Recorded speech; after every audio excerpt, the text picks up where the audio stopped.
জয়ের আনন্দে মাতল মুর্শিদাবাদ বিজেপি সাংগঠনিক জেলার পক্ষ থেকে বিধায়ক তথা পূর্ণমন্ত্রী গৌরীশঙ্কর ঘোষের উদ্দেশ্যে বর্ণাঢ্য বিজয় মিছিলের আয়োজন।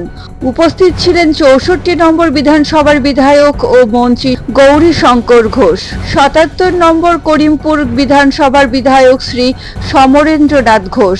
লালবাগ নাকুরতলা ময়দান থেকে এই যাত্রা শুরু করে লালবাগের বিভিন্ন এলাকা ঘুরে মুর্শিদাবাদ বিজেপি জেলা কার্যালয়ে শেষ হয়। সবার অনেক প্রত্যাশা, কারণ তৃণমূলের জামানায় ২০ জন বিধায়ক হয়েও পায়নি পূর্ণ মন্ত্রিত্ব। সাংগঠনিক জেলার আমরা দুজন বিধায়ক,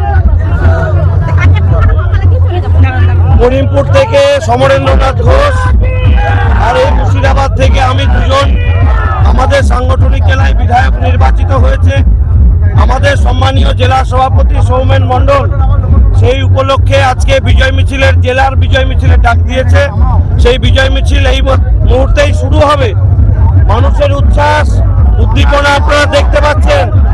শুধুমাত্র তৃণমূলকে বিসর্জন, দুর্নীতিকে বিসর্জন, সার্বিক বিকাশ, আর সেই সার্বিক বিকাশ বিজেপি দিতে পারে এই বিশ্বাস নিয়েই মানুষের আজকে উচ্ছ্বাস উদ্দীপনা